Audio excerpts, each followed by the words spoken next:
All righty, let's go ahead and get started. First off, thank you everyone for joining us. Welcome to the Nair Pilot Partner and CU RMAC webinar series.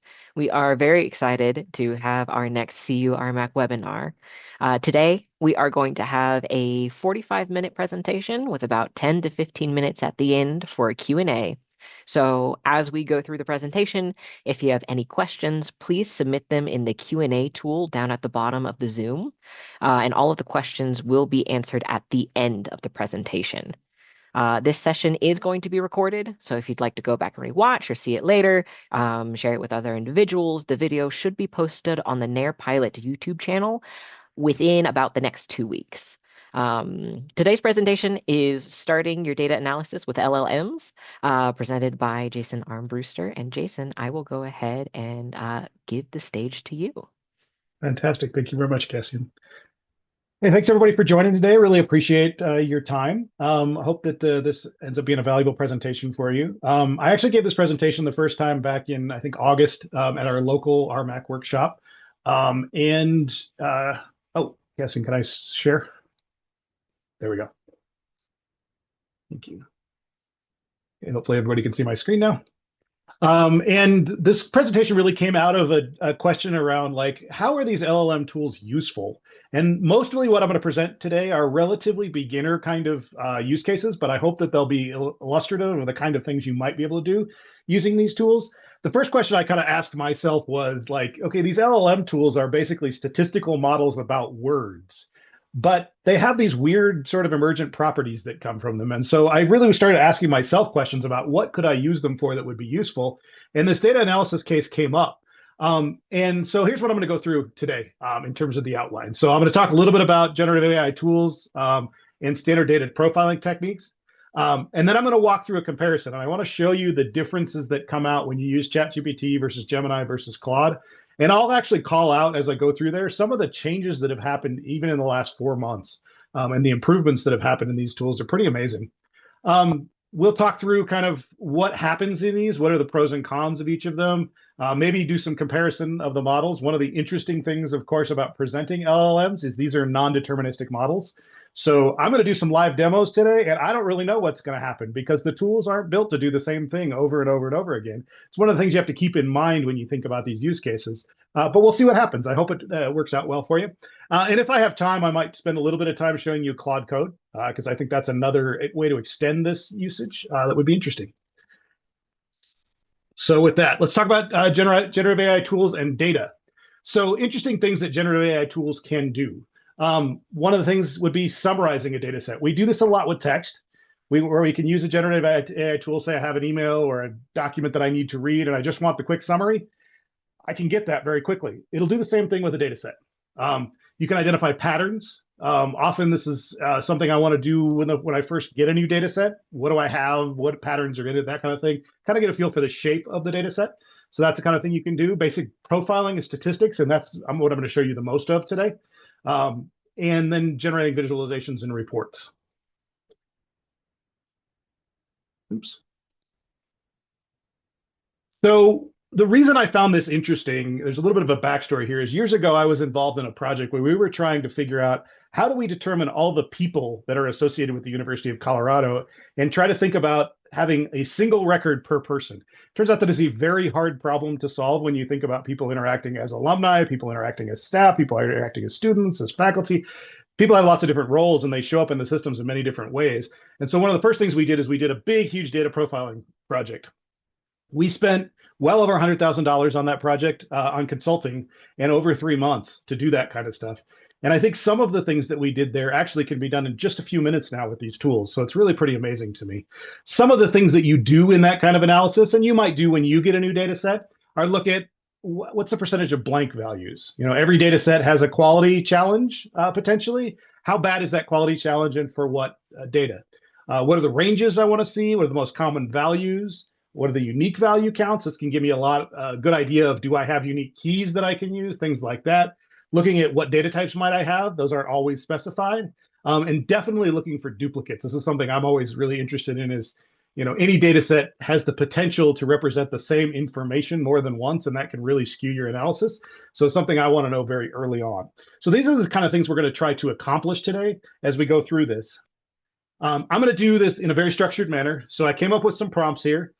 These are the 3 prompts we're going to use with each of the tools, and I'll add a bonus one with Gemini just to kind of show you what we have there. But these are sort of the basic things. The first one I'm going to start with, I always start with telling the LLM what role I want it to play. This is key because it actually does sort of color the kind of results you get back. And it's one of the key prompting techniques that I use on a regular basis. So I'm going to tell it it's an expert data analyst. Then I'm going to ask it to do some basic data profiling. I'm going to give it some attached data.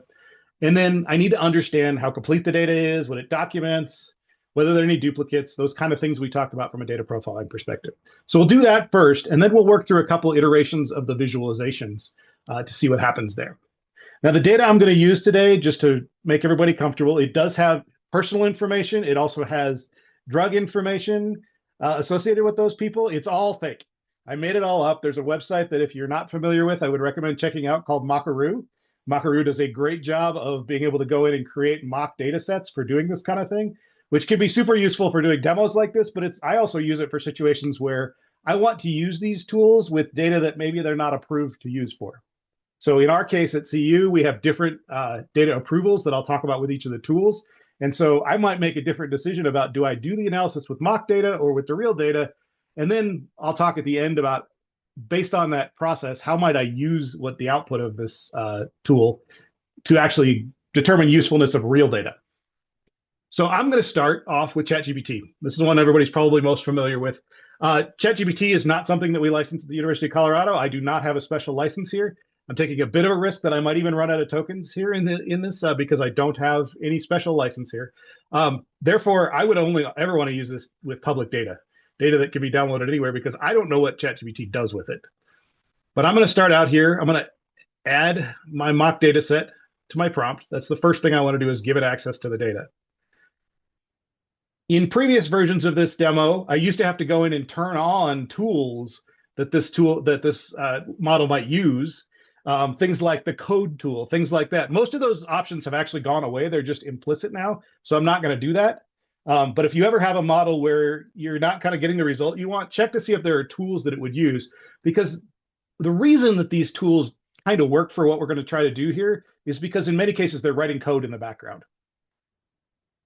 So I'm going to give it that first prompt, and let's see what we get back here.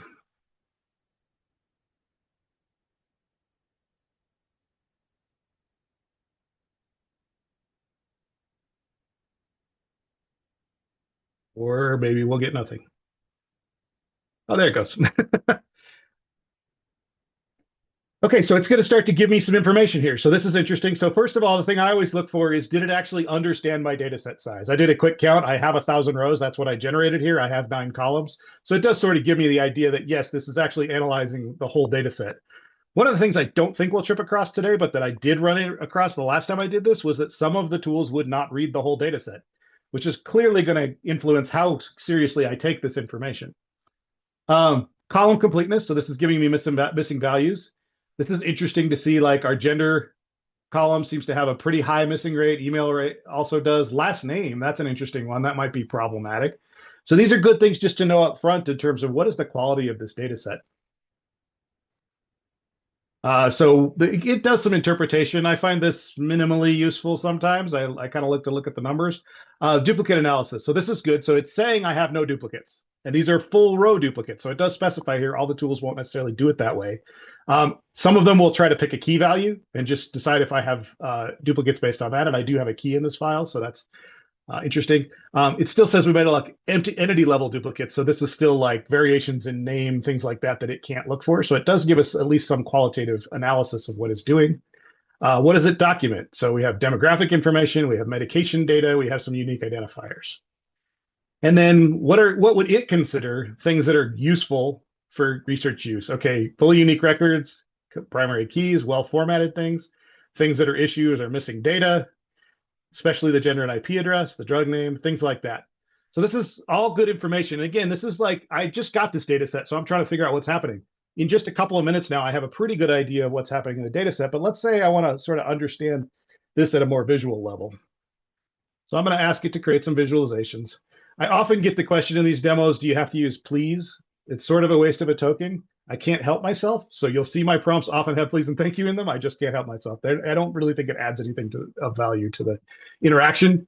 I just can't help myself from doing that. So I think it's because I taught my kids to ask Alexa questions with please and thank you. So this is interesting now. So it pops up an analyzing box here. And when it does that, I can actually see, hey, it's writing code behind the scenes. Now, it didn't do that on the first one, which is something I would want to consider in terms of how I interpret this. But if I understand Python and pandas, now I have the actual script that it's running. I can start to think about, okay, what did I get here? And here's a visualization it created with it. So here's a percentage of missing values. Again, we're seeing that gender value up around 37%. I'm always looking for consistency across answers as well. These are non-deterministic models. Sometimes they answer a question one way in the first prompt and a different way in the second prompt. So you sort of have to evaluate things that way. Here's our gender distribution non-missing. So we can see that, do we think this is a good distribution or not? On the face of it, I don't see any problems with it, but I think this is something we could analyze. The NDC values. So these are the keys for the drugs involved. And so do we have missing or not? I don't find this evaluation particularly helpful because I could kind of get the same information from up here. I can see it's about 10% missing. Down here we have about 900 and about 100. So that sometimes it doesn't come up with super useful things. Here's our most common drug names. So again, this might be, does this, if I'm using this for a research purpose, are the drugs that I expect to be here represented in this data set? It's a good way to do this. So it does some pretty simple visualization. Again, this isn't, I didn't give it much information and it did some pretty useful stuff there. So the last one I'm going to do now is I want to try and correlate a couple of columns. So there's a drug name and there's an NDC value in this data set. And those, I think, being somewhat naive, should be correlated in some way. So I'm going to ask the model to actually tell me, are these correlated, or more to the point, show me how correlated they might be. Let's see what we get back here. Okay, so again, I have analyzing. So I can see as it writes the script here, what it's actually doing. And this is one of those places I'll call out, if you want to use this analysis after the fact, or you want to start to improve it, you can take this code and put it somewhere else and run it yourself. You can give it to somebody who maybe is more of a pandas expert than you are, who can actually improve it. Okay, so here's what I get back on that. This is a heat map of the top 20 of each, and it really doesn't give me any information here. Looks pretty uniform. So I don't really think this was a super helpful visualization in this case, but this is what ChatGPT is giving me by default. Interestingly enough, when I did this yesterday, I got a slightly more useful diagram, not a whole lot more. It was still this heat map, but it had actually some values that buried in it. So again, this is not a deterministic situation. It definitely changes each time you run it, so you may or may not get the results. I would never want to use this to write a paper or anything like that. This is just to get a feel for the data set. All right, so we can continue to go here, but I think you kind of get an idea of this is what ChatGPT could do with this. And again, this is with the free version. I'm just signed in with my personal credentials, nothing extra. I'm not paying for anything. So the next one I'm going to do then is go ahead and move to Gemini. We're going to do the exact same process. I'll add one prompt at the end just because I think Gemini has some interesting capabilities here. But let's just walk through exactly the same thing and see what we get. So again, I'm going to upload my data. I can check the tools here. These tools don't really have anything that I need to add, although I could play around with some of these. And I will actually use the create image at the end here, but no coding tools, so I don't need to worry about that. And now we're just going to cut and paste the exact same prompts, and let's see what we come up with.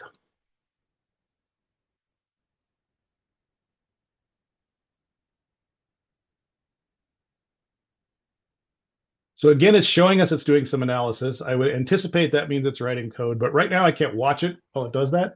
That's one difference with Gemini. I should be able to see that when it's actually done with this step. So we'll go back and look at that in a minute.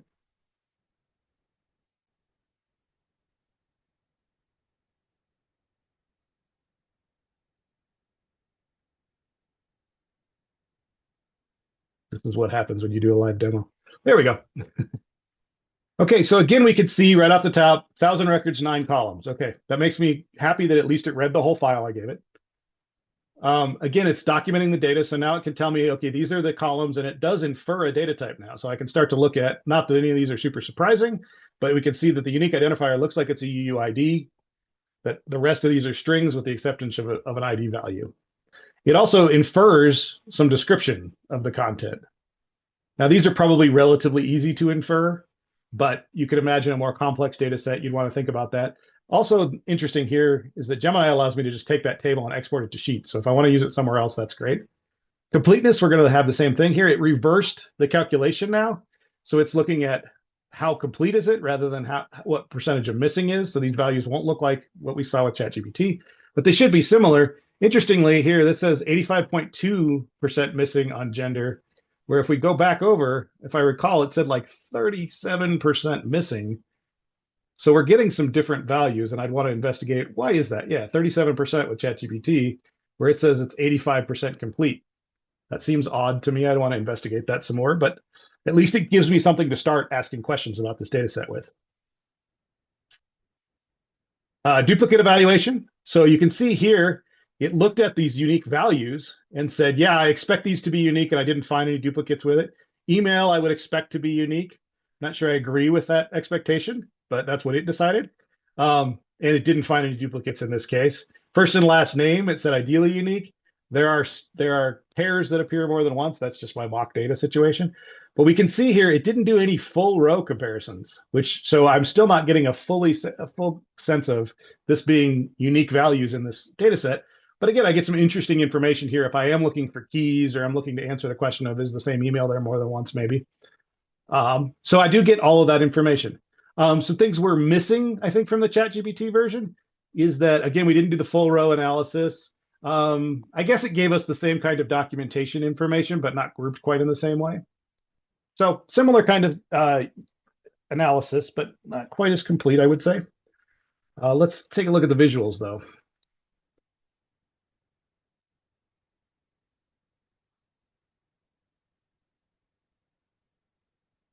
Oh, and while we're waiting for that, I will jump back up here and see if I can actually see the code. I don't think I can. Let's see. Analysis. 2 successful queries. Interesting. So because I can't see code here, this is indicating to me that Gemini chose to use a different tool. It didn't write Python code to do this analysis. So that might account for some of why we're seeing, especially like the differences in completeness, maybe. Not really sure. Let's see. Okay, so here we're getting, again, query successful. So I really don't know what that does, but at least this one says show code. So I can view the code, and we're back to our visualizations here. So again, it decides to give us percentage of missing values. I like this one better. It's stacked in order. It's just a preference. Doesn't really change the data. Interestingly enough, though, it does show 37% here. So whatever tool it decided to use this time seems to be more accurate than it did in the initial prompt. Missing gender records, that's similar. Top 10 most frequent drug names. So I think the ChatGPT gave us 20, but it definitely gives us some information of that information. This is one of those things I hate about these models is they always think you have great ideas. So don't take that too seriously. They could be a little bit obsequious at times. We can see the completeness analysis here. Again, it's just describing the 3 visualizations it came up with. Let's try the correlation analysis and see what we get there.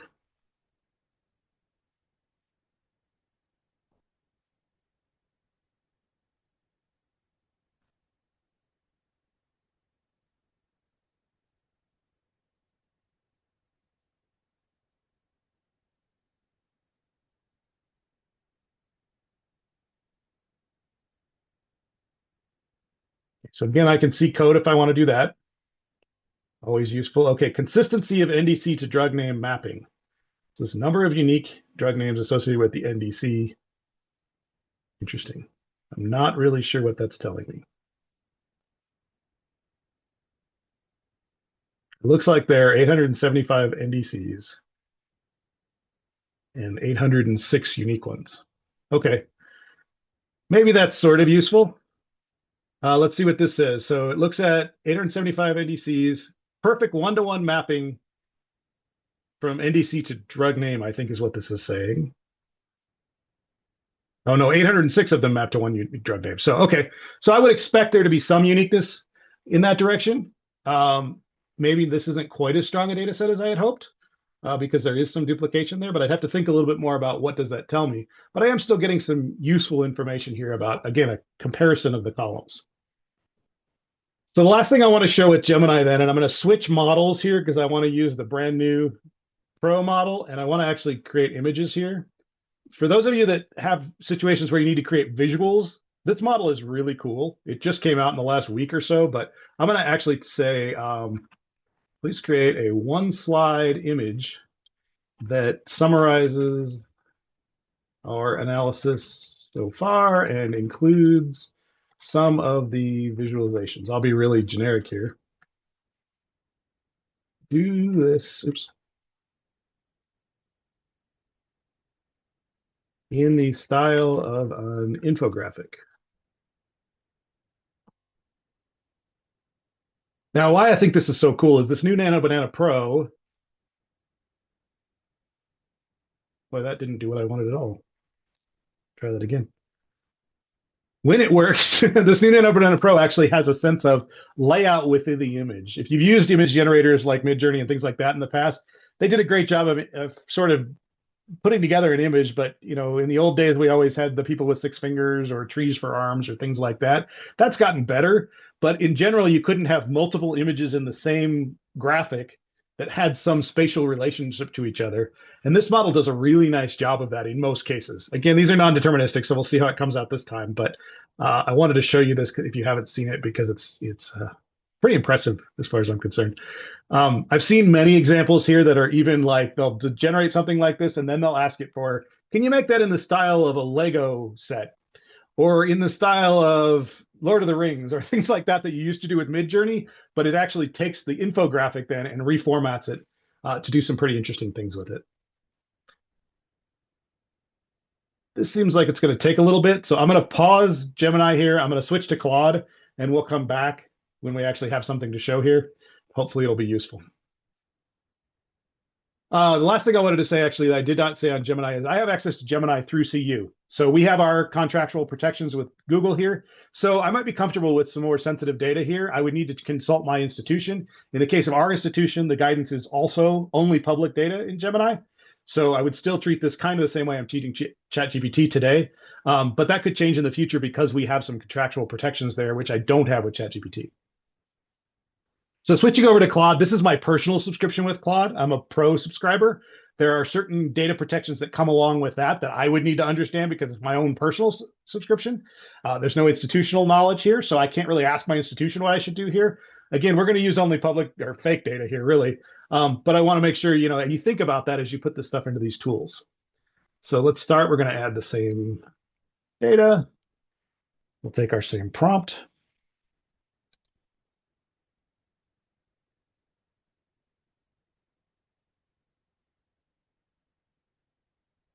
While I'm waiting there, let's see. No, still nothing over there. Although it does say it's doing some more stuff, so that's good. Oh, there we go. So I'll show you this image. We can debate whether it's good or not, but I think it's pretty interesting to see that it was able to say, okay, let me put these three different graphs on the page. Let me spell all the words right. That used to be a really hard thing, right? Like, or even getting real words out of the models. You can see that everything looks good there. Everything's readable. I really like this because you can see like, oh, the fonts are readable, whether different sizes, different orientations, all that stuff still shows up as readable. So this is a nice way if you did have to say, okay, I did this analysis and I want to do a quick presentation on it. I could generate something like this and take it to my boss and say, here's what I found. Maybe it's not perfect. Again, I think there's always a room for second guessing these models in terms of the analysis that they're doing. But the ability to produce something like this that quickly to me is pretty amazing. So that's it for Gemini. I will switch back to Claude now. And now we have our data profiling. So again, looking at this, 1,000 rows, 9 fields. I keep calling that out because the last time I did this presentation, one of the models said I looked at 100 rows and I only found 7 fields. And since I know the data set a little bit, I can do a quick quality check on, okay, I'm not going to trust that analysis at all. Here's our column by column analysis. So I can see my completeness ratios, unique values, even an assessment of quality. Now, it doesn't really tell me a lot about how it does this assessment of quality, but it tries to come up with something. First name, I get a 95.8% completeness. Let's scroll down to gender and see how it compares to the other ones. So this is 78.4% completeness. So I'm not quite sure that adds up to exactly where we were. I guess 21.6 is not the same as 37. So we are getting different values on this column. So I definitely want to look at what's behind that and try to understand that. We get our NDC values again, drug names. Overall, it thinks the quality is excellent. I'm not sure I agree. I'm not sure that's super valuable to me, but it does give me why does it think that? Okay, so strengths, we have some primary keys. The documentation on the drug seems to be relatively complete, as well as the NDCs. So if that's what I'm analyzing from this data set, that would be good to know. However, I do need to worry about these missing values and maybe some moderate impact around these other ones that have smaller amounts of missing. Didn't find any duplicate values. All IDs and UUIDs are unique. So again, this is using key values to do that. That might be fine. 17 NDC codes appear more than once. Now it says this is expected. I don't know if it's expected or not. I don't know how it assumed that it was expected, but maybe it was. It gives me a reason that it thinks it's expected. So I could use my own critical thinking to evaluate that, but at least it gives me some idea of that. And then it makes some recommendations and an overall quality score. I'm not sure those are really helpful for me. Let's try the visualizations and see what Claude comes up with. If it does it like it did yesterday, this is one of the things I particularly like about Claude. We'll see. Handles it. So this is one of the features of Claude that I really like is that it does these artifacts when you ask for a visualization. So what it's actually building, if you look at this, is an HTML page. Now, if I analyze this a little bit, it's actually dropping in a bunch of constant values from some other script that it ran. So I don't have the full analysis in this HTML document. We'll see if it'll let me get to the code. But it does create a real HTML page that I can use that has this analysis. And so that's a different way of generating. It might be useful to my use case, it might not, but I particularly like it because now I can start to ask it to change things, to rearrange things within an HTML page. And then I can take this out and just use it externally as an HTML page, as a web page.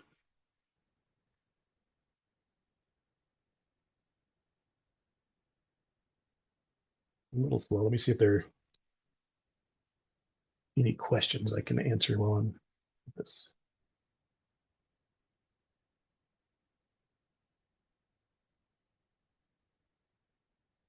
So plotted correctly using the correct axis without overlapping. Yeah, that's an improvement in some of the newer models, I think, is what I've seen.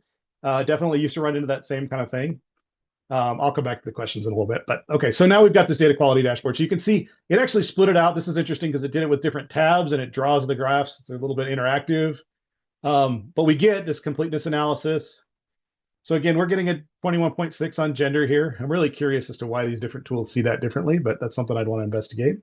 You can see there are 3 fields, 2 fields, and 4 fields in the different categories that it came up with. From a demographic perspective, I get my gender data distributions here. It decides to use a pie graph for this, which is definitely an interesting way to show it. Good stuff there. Gives me a little bit of information about missing information down at the bottom here. Drug analysis. Looks like I've got too many records for it to really show up usefully on this graph. Again, unique drug names, unique NDC codes, duplicate NDC codes. It's interesting that I don't think this quite lines up with the analysis it came up with earlier, so I'd want to look at that a little bit more. And again, I don't find this particular visualization super useful, but I didn't give it much information on how to show me the visualizations. I just said, do some useful visualizations. So I could be a lot better in my prompting there. These are our data quality scores. So again, however it's calculating data quality score, not sure we really know. Let me see if we can get to the code on this one. I'm not seeing it obviously here. So that really makes this data quality score pretty useless to me because I have no idea what it's actually using to do that. It's saying it's a good column, but that's an opinion that I don't necessarily trust. All right, so I'm going to do this. I'm going to add my visualization for correlation here. This is another thing I like about Claude is, again, if it does it like it did before, which I can't always guarantee, it's going to actually add it to this HTML page that I have now. So without me even necessarily telling it to, it decides, well, we were already working on this artifact, so let's just go add your new request there. Another thing that's nice here, you'll notice up the top here with Claude is that it's keeping track of versions on this artifact. So if I get to some point when I say, oh, okay, I don't like that one and I want to go back a version, I have those versions to go back to. So if I added this analysis and I said, I don't like that analysis that you added, I can just go back and start working from there.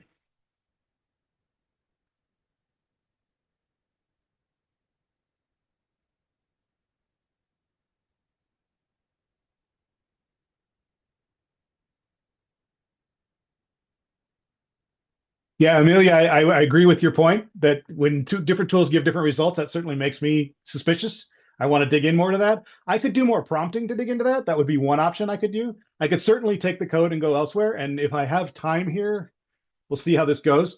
I will show you that what I like to do actually is to take, once I've done this initial analysis, is to actually start to build out a Jupyter notebook that will allow me to rerun the analysis over time. And I can start to decide what the quality analysis is. This is just to get that first initial feel that I'm doing right now. So, okay, so here's our NDC drug correlation. So this is going to show me we have both on the row, both are missing. We only have an NDC, only a drug name. So I would argue that doesn't really say much about correlation. It just says it tells us about the presence or absence of a particular thing. So this might be useful, but it's not quite what I was looking for. I mean, really what I want to understand here at some level is, are all my NDCs unique by drug name? So I never have an NDC that points at two different drug names, because that's not how NDCs are supposed to work. They're keys for the drug name. So I wouldn't want to see that. So this isn't really giving me what I was hoping for again here, but I'm giving it really, really simple prompts for the sake of this particular demo. You could definitely work more on this prompting and you can get much better values out of them. I will show you again, if I look at the code here, again, this is basically building out a web page, but you can see all the data here, the female, male, all these percentages and everything are just static values in here. So the web page itself isn't actually doing any calculation. So as much as I like Claude's web pages, I don't know how useful this is for doing much beyond this. So let's see. I still think this is the nicest looking graphic out of the three, but maybe let's go back to the slides here and let's talk about some comparison, and we'll see if I still agree with my comparisons now. So we look at this, I think I'd still agree. ChatGPT did a quick analysis. The initial prompt on all of those was a little bit slower than I expected, honestly. But I think ChatGPT was probably the quickest to bring back. If I go back and look, I think the visualizations were pretty useful. Let's see what we ended up with there. Definitely, these first couple are useful. I think we decided that one's not super useful. I don't know. Maybe I agree with that. Maybe I don't. The data correlation, I think it did a really poor visualization. I think this was the one we got the heat map back. Yeah, that basically doesn't communicate anything. So mixed bag there for sure. Again, I was with Gemini. I didn't call this out, but I didn't actually have to use that more advanced model until I started to create this graphic. So their fast model actually does a pretty good job, and you can do a lot more for free with the fast model. So that was nice that I got there. This is where we noticed that not all of the analysis seemed to come up with the same value. So I definitely have some questions there about how it's doing the analysis. And I think Gemini was also the one, if I go back, where some of these analysis showed code and some of them didn't. So I think we had code here, but if I go all the way back up to the initial analysis, I think it just said 2 queries or something like that. Yeah. So I don't really know what these queries were. I don't know what they did. So maybe that contributes to me also not trusting it, in addition to the fact these are not consistent. But I do want to call out Nano Banana Pro is pretty great at that single slide summary. Claude, again, nice visualization artifact generating HTML. That's really nice. It's hard to find the code that did the actual analysis because it doesn't share it very well. But the in-place editing of artifact is nice. And I should say, at any point, I could prompt these models and say, please show me the Python code you used to do that. I can't actually guarantee that it will show me the Python code it used to do the last prompt. That's not how these work. They're statistical models. But I might get useful code that correlates at least with what it did before. So again, I'm not here trying to tell you that these are the ultimate model, the ultimate way of doing this data analysis for sure. I'm really trying to show that they do have some useful features if you're just trying to get familiar with a new data set and trying to understand what's happening with it. All right, so I think I have enough time. I want to show you how I might actually do this in a more useful way. So this is my VS Code window. Hopefully it's reasonably readable. What I've done here, I'll just show you this one, is I have a basic claude.md, which basically doesn't say anything useful. The only thing I really have here is I'm telling it to always use my virtual environment. So if I ask it to install packages, it should do that. Other than that, this is pretty boilerplate. I have my data file here, and I have some prompts I used before that I'm just going to use to copy and paste here. So in this case, I'll paste in the prompt and then I'll explain what I'm trying to do here. So in this case, what I want to do now is build a Jupyter notebook. So rather than just build this in the tool, again, that's a 5-10 minute analysis I might do just to get a feel for things. But now I actually want to start digging into the data. I want to be able to repeat it. Maybe I want to be able to share it with other people. This is a way to, okay, now I can have a Jupyter notebook. We do that all the time. Turns out these tools are pretty darn good at building Jupyter notebooks. So I'm going to start there and I'm going to let Claude Code go off and start building something now. So Claude Code, if you're not familiar with, all of the models have these. Gemini just came out with their anti-gravity, which is a full IDE, but also has a code generation model. They had a previous version that could do this. I think OpenAI's it's called Codex. So all of the models could do this. I'm most familiar with Claude, so that's why I'm showing you this. It asks me, do you want me to do this? I'm going to be a little bit YOLO here and just say, yes, go ahead and edit everything in this particular session because don't want to have to sit here and answer that question every time. But what it should do now is actually start to create a Jupyter notebook. Okay, so it says it's created the Jupyter notebook. Where did it create it?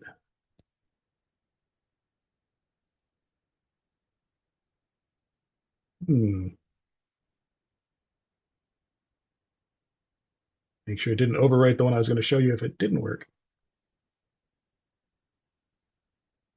Nope, it didn't. Okay. Interesting.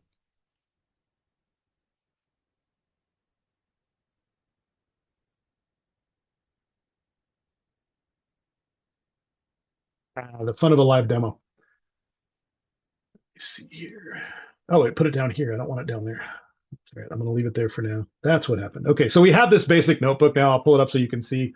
All it's really doing right now is saying, okay, let me create a basic structure that allows me to specify the file name. So nothing super exciting so far. I'm going to go ahead and move on to the next prompt. This is where I'm saying in the next cell, follow these instructions. And this is the same prompt we've been using.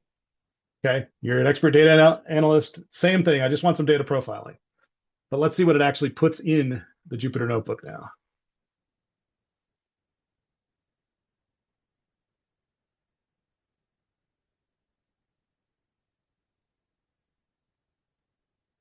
While it's waiting, I will call out there is another way to do this that you might consider if you're going down this road. There's a plugin for Jupyter Lab called Jupyter AI, and Jupyter AI will allow you to specify which model you want to use. You can use a local model that runs on your laptop. You can use a remotely hosted Olama instance. So if you want to run one of the free weight models or the open weight models, you can do that. Or you can specify an API key to use one of the cloud hosted models. So there's lots of different ways you can use that. Again, I'm using Claude Code here because I'm most familiar with it. But Jupyter AI is another thing that I think would be worth investigating if you're going down this road. Okay, so now it's going to tell me, okay, I built some cells, I did some data profiling. These are the things I'm doing in the data profiling. Pretty similar to the kind of things we were seeing before, but let's actually look at the notebook here.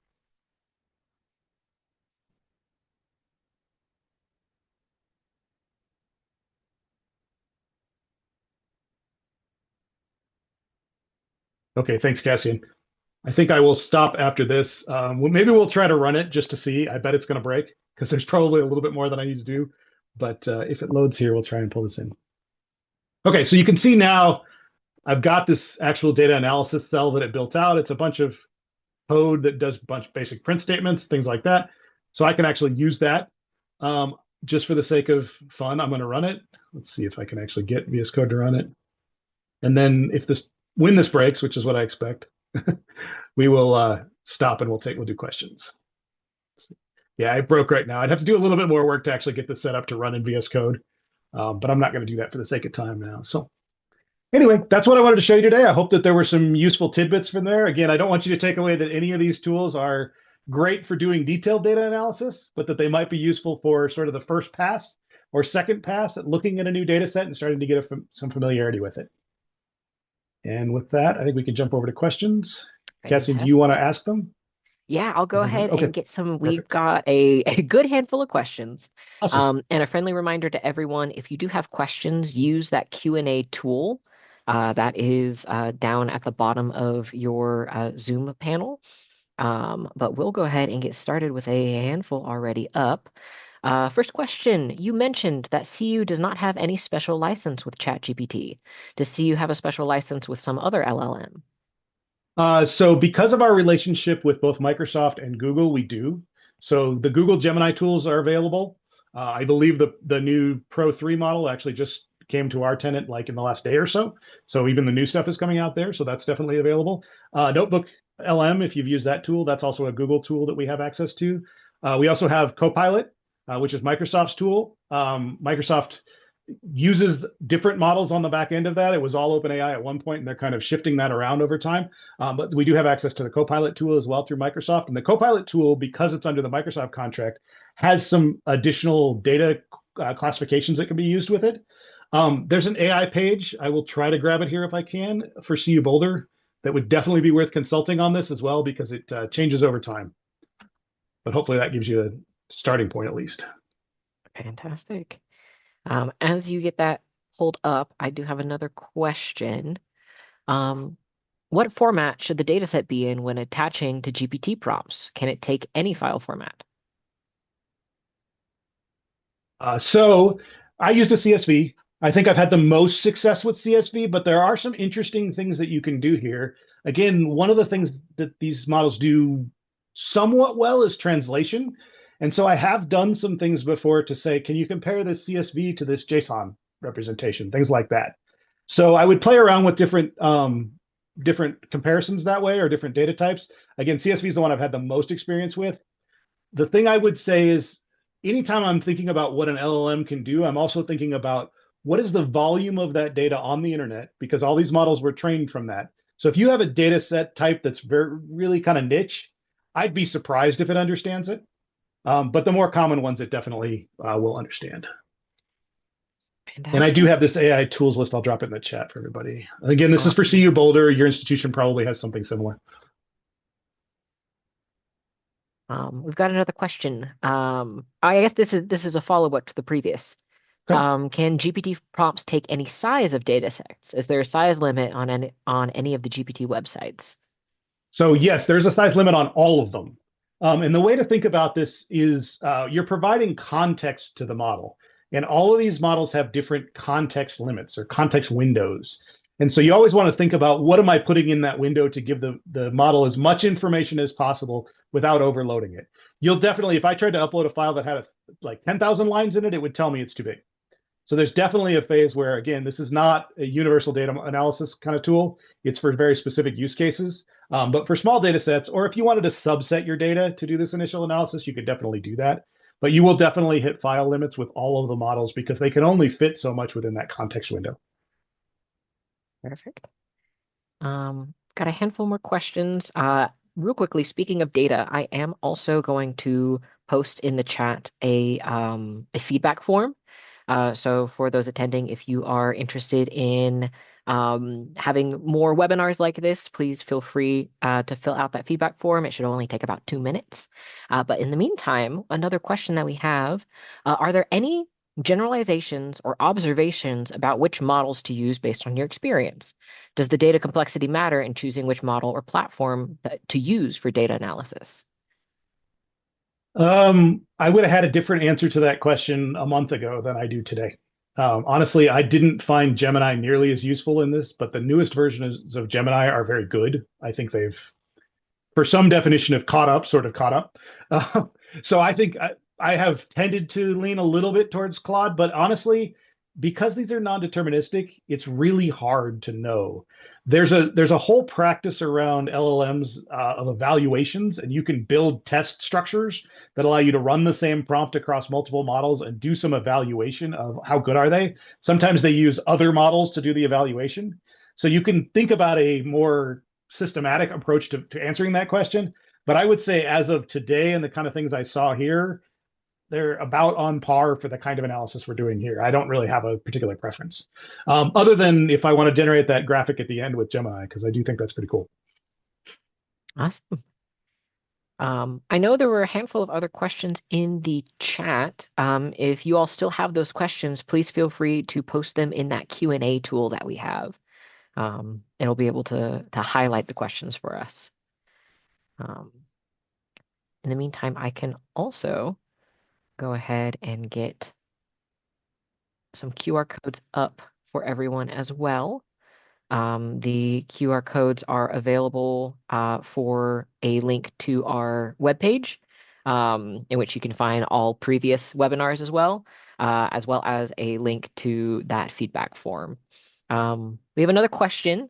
The VS Code demo you did was awesome. I would like to learn how you used VS Code with AI GPTs or AI GPTs. Would you create a webinar to show a demo step by step? We could do that as a future demo, sure. I'd be interested in Yeah. showing that. And I think there's definitely useful tools. I would say if I were starting from scratch today, I would look at Google's anti-gravity because it's a full environment that's sort of already set up. And it does some pretty interesting stuff. So if you're just looking to sort of dip your toe, that's where I would start. I'm not saying it's the best. I don't know. I've barely used it, but it is sort of a one install and you're up and running, which some of these other tools take a little bit more work. Fantastic. Follow-up question there. Do you have any tips for using ChatGPT API to tune temperature and other parameters? I haven't on this type of analysis. I really haven't played with temperature.